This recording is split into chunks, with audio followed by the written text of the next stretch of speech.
परमेश्वर का धन्यवाद देते हैं आज के इस नए दिन के लिए जो प्रभु ने हम सबको दिया है कि हम प्रभु के दिन प्रभु की आराधना, प्रभु की स्तुति के लिए प्रभु के घर में आ सकें और मिलकर के प्रभु की आराधना कर सकें।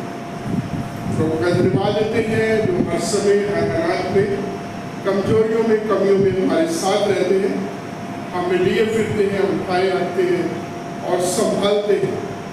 ऐसे प्रभु का हम धन्यवाद देते हैं, उसकी स्तुति करते हैं। आज का पवित्र वचन जो मैं आपके साथ शेयर करने जा रहा हूँ वो है नीति वचन, उसका 3रा अध्याय और उसके 1 वचन से 10 वचन तक। Book of proverbs chapter 3 versus 1 to 10। नीति वचन उसके पहले 10 वचनों में हम परमेश्वर के पवित्र वचन को पढ़ते हैं। हे मेरे पुत्र, मेरी शिक्षा को ना भूलना और मेरी आज्ञा को अपने हृदय में रखे रहना। जब हम नीति वचन ये पुस्तक को पढ़ते हैं और इसका पूरा उद्देश्य जो है हम पहले अध्याय में देखते हैं।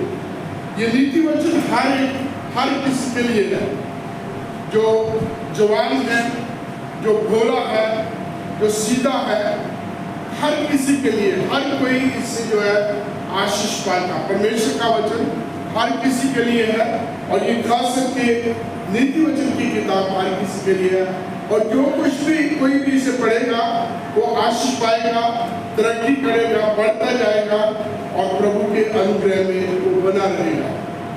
और जब हम नीति वचन को आरंभ करते हैं, पहले 7 चैप्टर जो है एक पुत्र की तरह, एक बाप की तरह मुखातिब होते हैं। हर अध्याय के आरंभ होते समय परमेश्वर का वचन आता है, हे मेरे पुत्र। दूसरे अध्याय में पढ़ेंगे, हे मेरे पुत्र। तीसरे अध्याय में पढ़ेंगे, हे मेरे पुत्र। चौथे में आएंगे।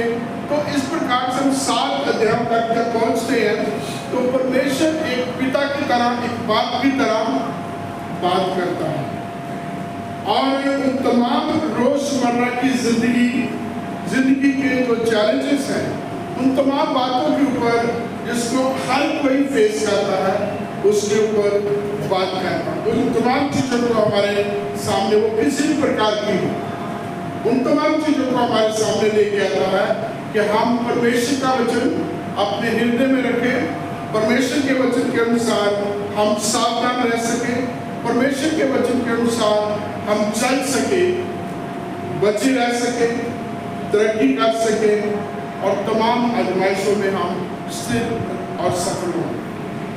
तीसरे वचन में जब 3रा अध्याय हमने पढ़ा है, इसके 3 में मैं आपको इससे बताना चाहता हूँ। 1 वचन से लेकर 4 वचन तक जब हम प्रभु के वचन को मानते हैं, प्रभु के वचनों के अनुसार चलते हैं, तो प्रभु हमें आशीष देता है। और आगे 5 और 6 हम पढ़ते हैं, जब हम प्रभु के ऊपर विश्वास करते हैं, भरोसा करते हैं, तो प्रभु हमें एक और आशीष देता है। 9 और 10 में जब हम अपनी संपत्ति, अपनी कमाई, अपना धन प्रभु के कामों के लिए लगाते हैं, तो प्रभु हमें और आशीष देता है और ऐसे बना देता है कि हमारे पास किसी भी प्रकार की कोई भी कमी नहीं रहती। नीति वचन 3, एक वचन से लेकर 4 वचन तक जो है, ये वचन हमें स्वस्थ रखने के लिए, ये वचन हमें जीवित रखने के लिए, ये हमें दीर्घ आयु प्राप्त करने के लिए, ये हमें जो है तंदुरुस्त रहने के लिए, हड्डी को मजबूत बनाए रखने के लिए परमेश्वर का वचन की टॉनिक की तरह मेरे और आपके पास आता है। ये मेरे पुत्र, मेरी आज्ञा को, मेरी शिक्षा को ना भूलना और इनको अपने हृदय की, मेरी आज्ञा को अपने हृदय में रखे रहना। ऐसा करने से तेरी आयु बढ़ेगी और तू अधिक कुशल से होगा। और इस प्रकार हम 4थे वचन तक जाते हैं और प्रभु के वचन में हर जगह हमें आशीष मिलती है। दाऊद ने वचन संहिता 119 में इन वचनों के ऊपर, प्रभु की शिक्षा के ऊपर ऊपर, व्यवस्था के ऊपर, प्रभु की चेतावनियों पर तमाम अलग अलग प्रवाची वचन आते हैं, इसके ऊपर बहुत बल दिया है। ये वो वचन है जो हमें बुद्धिमान बनाते हैं, ये वो वचन है जो हमें सुरक्षित रखते हैं, ये वो वचन है हमें जो ज्ञानवान बनाते हैं, तजुर्बेकार बनाते हैं, जिससे हम अपने शत्रुओं से भी बच जाते हैं, अपने विरोधियों से भी, और शैतान की हर युक्ति से प्रभु हमारी रक्षा करते हैं। जब हम इन वचनों को पढ़ते हैं तो हम अपनी चाल को खड़े रख सकते हैं, हम भयंकर पापों से बचे रह सकते हैं, और उसके तमाम बुरे प्रभावों से भी प्रभु हमारी रक्षा करता है, संभाल के रखता है। और इन वचनों को पढ़ने के द्वारा प्रभु कहता है तू बुद्धिमान होगा, तो अति बुद्धिमान होगा। यहाँ तक प्रभु कहता है कि तू जो है वचन पढ़ेगा, मनुष्य और परमेश्वर दोनों का अनुग्रह है, और तू अति बुद्धिमान होगा। तो परमेश्वर के वचनों को पढ़ने के द्वारा हम बुद्धिमान बनते हैं, प्रभु हमें समझ देता है। लेकिन दूसरे हिस्से में हम जब आते हैं तो प्रभु चेतावनी भी देता, प्रभु में जो है अलर्ट करता है कि अपनी बुद्धि का, अपनी समझ का सहारा ना लेना, संपूर्ण मन से यहोवा पर भरोसा रखना, उसी को स्मरण करके सब काम करना, वो तेरे लिए सीधा मार्ग दिखाना। तो पहली चीज थी, जब हम प्रभु के वचनों को मानते हैं या परमेश्वर के वचनों को अपने दिल, अपने हृदय में रखते हैं, तो प्रभु में तंदुरुस्त स्वस्थ रखते हैं, आयु को बढ़ाते हैं, और हमें बुद्धि ज्ञान से परिपूर्ण करते हैं, समझ देते हैं। और दूसरा है, जब हम उसके ऊपर भरोसा रखते हैं, बहुत बार क्या होता है कि हम अपनी समझ, अपनी स्ट्रेटेजीज, अपनी प्लानिंग, अपनी सोच, अपने तौर तरीके के ऊपर जो है ज़्यादा भरोसा रखते हैं, और बहुत बार हम असफल हो जाते हैं, कहीं ना कहीं चूक हो जाती है। लेकिन प्रभु को पुकारने, प्रभु के ऊपर भरोसा रखने वाले कभी भी किसी प्रकार से प्रभु को जो है कमी नहीं आने देते। आप विश्वास के बारे में, भरोसा रखने के बारे में बहुत सारे बाइबल के कैरेक्टर हैं, बहुत सारे बाइबल के लोग हैं, मैं और आपको हमारे बीच में बहुत सारे लोगों की गवाहियाँ हैं कि जब हम प्रभु के ऊपर विश्वास करते हैं, प्रभु के ऊपर भरोसा करते हैं, तो प्रभु कभी नहीं छोड़ता, कभी नहीं त्यागता, प्रभु किसी प्रकार की कमी नहीं आने देता। प्रभु हमें पूंछ नहीं बल्कि सर बनाता है। तो ये डिपेंड करता है कि हमारा भरोसा प्रभु के ऊपर कितना, किस प्रकार से आप पूरे दिल से प्रभु के ऊपर भरोसा रखते हैं। और साथ ही साथ प्रभु का वचन ये भी कहता है कि तुम अपनी समझ का सहारा ना लेना, अपनी समझ का सहारा न लेना, बल्कि पूरे मन से, पूरे दिल से, पूरे हृदय से परमेश्वर पर भरोसा रखना, उसी के नाम से, उसी को स्मरण करके सब काम करना, वो फिर सीधे रास्ते निकालेगा, वो हमारे कामों को सफल बनाएगा, और हमें जो है किसी प्रकार से वो फिर हमें रुकावट नहीं आएगी। बहुत बार हम जब अपने ढंग, अपने तरीके से काम करते हैं तो कई प्रकार की रुकावटों को पाते हैं, बहुत सारी दिक्कतें आती हैं। कि मेरे प्रिय, प्रभु के नाम से जब प्रभु के कदमों में आते हैं तो प्रभु अपने लोगों के लिए रास्ता करता है, प्रभु मुसीबतों से बचाता है, प्रभु खतरों से बचाता है, प्रभु बड़े बड़े भयंकर घटनाओं से बचाता है, प्रभु आशीष देता है, और प्रभु हमारी मांगने, हमारी समझ, हमारी सोच से बाहर होकर निकालेगा। तो इसलिए प्रभु का वचन कहता है तुम अति बुद्धिमान होगा। प्रभु के वचन को मानने के द्वारा प्रभु हमें आशीष देंगे, ज्ञानवान बनाएंगे, बुद्धिमान बनाएंगे, अति बुद्धिमान तो हो जाएंगे। लेकिन आगे भी कहते हैं कि जो प्रभु ने तो ये बुद्धि ज्ञान दिया है, तो उसके ऊपर निर्भर ना रहना, बल्कि प्रभु के ऊपर निर्भर रहना, अपने सब कामों में, हर बात में, हर फैसले में, हर समय, हर हालात में प्रभु के ऊपर निर्भर रहना, है ना। विश्वास का जो डेफिनेशन है उनमें से एक यही है, it depend on the Lord, अपने ऊपर नहीं बल्कि प्रभु के ऊपर निर्भर रहना, प्रभु के ऊपर निर्भर रहना, प्रभु के ऊपर पूरी रीति से आश्रित रहना। यहाँ तक जो हम इब्रानियों की पत्री 11वें अध्याय में पढ़ते हैं कि विश्वास आशा की चीजों का निश्चय और अनदेखी चीजों का, आशा की चीजों का निश्चय है ना, और अनदेखी चीजों का प्रमाण है। जिन चीजों को देखा नहीं, जो अभी हुई नहीं, जो अभी होने वाली है, लेकिन हमारा जीवन, हमारा विश्वास, हमारा भरोसा प्रभु के ऊपर इस प्रकार से है कि मानो अभी हमारी जिंदगी में वो बोल सके हैं और हम इस प्रकार से अपना जीवन जी पाते हैं। तीसरी बात 9 और 10 वचन में प्रभु के लिए दे रहे, प्रभु के कामों के लिए, प्रभु के लोगों के लिए, प्रभु की सेवाओं के लिए जब हम अपना धन, अपनी संपत्ति का हिस्सा प्रभु के काम के लिए देते हैं तो प्रभु उसका प्रतिफल हमें देते हैं। प्रभु किसी भी प्रकार से हमें जो है कमी घटी नहीं रहने देते। बहुत बार क्या होता है कि जब हमें अपनी कमाई का हिस्सा निकालना पड़ता है परमेश्वर के कामों के लिए तो हमें बड़ी परेशानी होती है। मैं नया जब विश्वास में आया 1983 में, तो मैं जयपुर में था, तो जो भाई सेवक उस समय जिनके द्वारा मैं चर्च में मेंबरशिप ले रहा था, तो उन्होंने मेरा फॉर्म भरा और फॉर्म भरने की सारी चीजें उन्होंने दी और मेरी जो सैलरी थी वो भी उसने रिकॉर्ड की और सब करने के जो साथ जब मुझे बोले कि अपने इस मेंबरशिप फॉर्म पर साइन कर दो और साथ में बोल दें कि जो आपकी इनकम है, सैलरी है, उसका 10वां हिस्सा दे देना। तो मैं एकदम से यू टर्न ले लिया।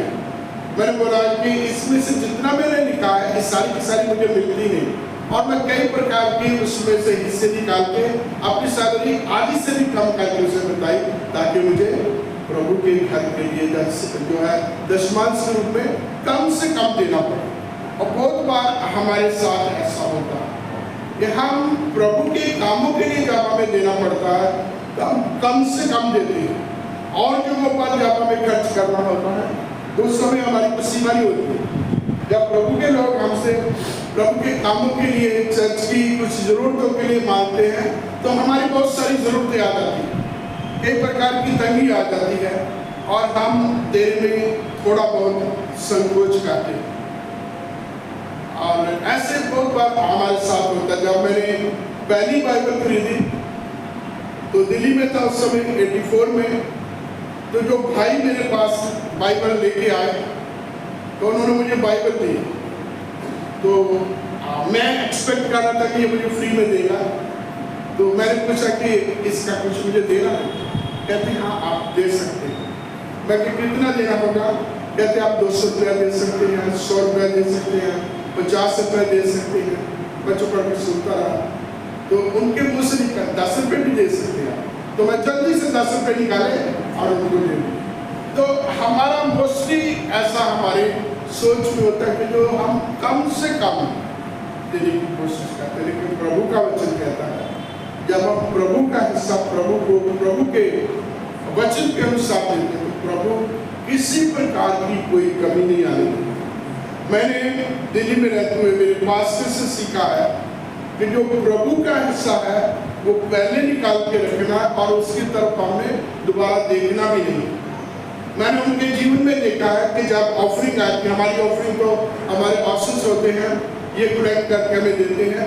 वहाँ क्या होता है, ऑफरिंग कलेक्ट करके पास्टर को दी जाती है और वो पास्टर फिर आगे अपने जो पास्टर स्टाफ के पास लेके जाते हैं।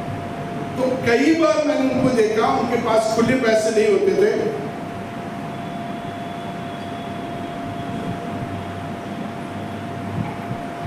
तो मैं उनको ये बोलता था कि आप उसमें से ले लो ना। तो वो बड़े और तरीके से, डांट के तरीके से बोलते नहीं, वो प्रभु का पैसा है, उसकी ओर हमें देखे। तो मैं कि इसमें क्या हो गया, आप अभी यूज कर लो, बाद में उसमें डाल देते। कहते नहीं, वो प्रभु का है, वो प्रभु यूज करेगा अपने तरीके से, अपने लोगों को प्रभु अगुवाई करेगा। तो मैंने मेरे उन पास्टर से सीखा, पहली चीज प्रभु के लिए देना, दूसरी चीज जो प्रभु का है उसकी तरफ कभी ध्यान नहीं देना। वो सामान हो या कैश हो या काइन हो, कुछ भी हो, वो प्रभु का है तो प्रभु का है, उसमें हमारा कुछ नहीं।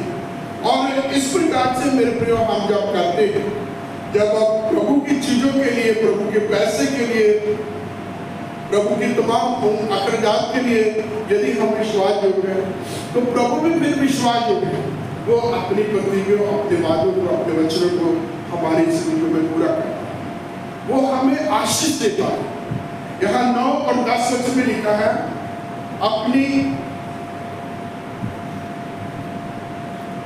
अपनी संपत्ति के द्वारा और अपनी भूमि की सारी पहली उपज देकर यहोवा की प्रतिष्ठा करना, इस प्रकार तेरे खद्दे भरे और पूरे रहेंगे और तेरे राष्ट्रों में से नया उमड़ता रहेगा। ये बहुत बड़ी बात है, बहुत बड़ी आशीष है, बहुत बड़ी प्रतिज्ञा है प्रभु की, जो प्रभु हमसे कहता है। और उसमें थोड़ा सा हमें प्रभु के लिए तैयार, प्रभु के काम के लिए तैयार होना है। यदि हम प्रभु के वचन को मानेंगे तो प्रभु भी अपने वचन को हमारे जिंदगी में पूरा करेगा। अपनी उपज, अपनी संपत्ति के पहला हिस्सा देकर यहोवा की प्रतिष्ठा करना। मुझे पहले समझ नहीं होती थी कि पहला हिस्सा क्या है, कैसे हम प्रभु के लिए पहला हिस्सा निकालें। तो मैंने उन पास में बोला कि जब आपको सैलरी मिलती है उसमें से आप 10 हिस्से बनाओ उसे, और 10 हिस्सों में से पहला हिस्सा जो है वो परमेश्वर के काम के लिए रखो। 9 हिस्से हैं ये तुम्हारे। और वो मुझे बताते हैं कि मोस्टली हम क्या करते हैं कि हम जब हमारी सैलरी आती है, हम राशन के, बच्चों की फीस के, घर के किराए के, बिजली के और पानी के, इस प्रकार के बड़े बड़े जो बिल है पहले इनको पे करते हैं। उसके बाद जो बचा होता है फिर हम कहते हैं चलो इसमें से हम खुदा के लिए भी कुछ निकालें।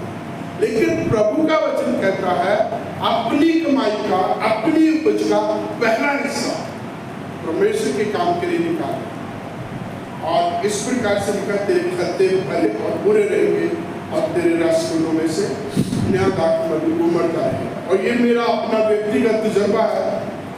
मैंने बहुत बार इस तरीके से गवाही दी है कि मैंने अपने पास्टर से ये सीखा है और कोशिश की है, कोई घमंड नहीं है, कोशिश की है कि प्रभु का हिस्सा प्रभु के लिए निकाला जाए और उसके काम के लिए इस्तेमाल किया जाए।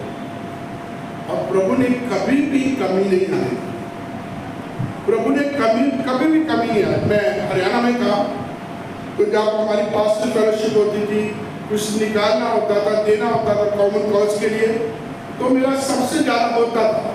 वो बड़े हैरान होते थे कि इस बाजी साहब के पास बहुत पैसा है। तो मैं कहता मेरे पास पैसा नहीं, जितना आप लोगों को मिलता उतना ही है।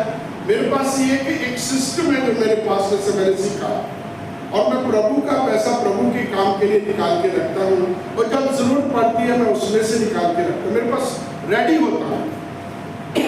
उस रेडीमेड पैसे को जो पहले और ऑलरेडी आपने प्रभु के काम के लिए रखा होता है, फिर आपको निकालने के लिए, किसी को देने के लिए, किसी पासवान को देने के लिए, चर्च के काम के लिए देने के लिए आपको कभी भी कोई दिक्कत नहीं होगी। आपके पास होगा इमीडिएटली। जब आप देखेंगे, सोचेंगे प्रभु आपसे बात करेगा तो आप उसको दे सकेंगे। 2008 में मैं अमृतसर गया। मुझे वहाँ एक प्रोग्राम के लिए किसी ने अपने चर्च में बुलाया, और चर्च में जब बुलाया ऐसे हम चाय पानी पी रहे थे या खाना खा रहे थे, तो चर्च के फाइनेंस के ऊपर बात चली, चर्च के काम कैसे चलते हैं। तो मैं उनसे बात कर कि मैं जब हमारे इस तरीके के प्रोग्राम होते हैं, हम 2-4 लोगों को कह देते हैं जो ज़्यादा पैसे देते हैं, और उनसे हमारे सारे खर्चे बड़े आराम से हो जाते हैं। हमें बहुत ज़्यादा मांगना नहीं पड़ता, जहाँ अनाउंसमेंट बार नहीं करना पड़ता। तो पास्टर कहते हैं आप पिछले 6 महीने से अनाउंस कर रहे हैं अपने पीएस सिस्टम के लिए, अभी तक पिछले 6 महीनों में पीएस सिस्टम के पैसे इकट्ठे नहीं हुए। तो बात करते करते प्रभु ने मेरे से बात की कि यहाँ कुछ करना चाहिए। तो मैंने उन पासवान से पूछा आपका बजट कितना? तो उस समय की बात उन्होंने 3000 सिस्टम सिंपल सा लेना था, 3000। मैं क्या कुछ होगा आपके पास? कहते हैं हमारे पास जो है 1400। तो जब मैं वहाँ से अपने घर जा रहा था धारीवाल, मैंने निकलते उनको 1500 रुपया दिया। मैं क्या फारिस साहब अगले संडे तक आप ले गए, अगली आराधना जो होगी आपकी पीएस सिस्टम से माइक के साथ होगी, ताकि आपके चर्च की वर्शिप, आपके चर्च के द्वारा वचन पहुंचो, ताकि दूर तक पहुंचे। और उसके बाद कुछ समय मैं अपने घर में रहा और फिर वापस करनाल में आया, जहाँ मैं उस समय से कई करता था। और मैं जब आया, मेरे को बहुत सारी चिट्ठियाँ थी, जब मैं पढ़ी उनमें से एक चिट्ठी ऐसी थी जिसमें मुझे पंजाबी और हिंदी में ट्रांसलेशन करने का काम मिला। और एक किताब को लिखने के लिए मुझे, ट्रांसलेट करने के लिए मुझे 23,800 कुछ रुपये, मतलब इतना पैसा मुझे मिला। मैं दे के आया था 1,500 रुपये और प्रभु ने मुझे 23,000 रुपये दिया। तो प्रभु कभी भी किसी का कर्जदार नहीं होता। बहुत बार क्या होता है, जब हम पैसा निकालने का वक्त आता तो हम सोचते हैं कि शायद हमें कमी आ जाएगी, हमें घटी आ जाएगी, हमारे पास हमारे अपने खर्चों को चलाने के लिए हमें दिक्कत आएगी। लेकिन मेरे प्रिय, प्रभु का वचन कहता है, परख के देखो जो अपना।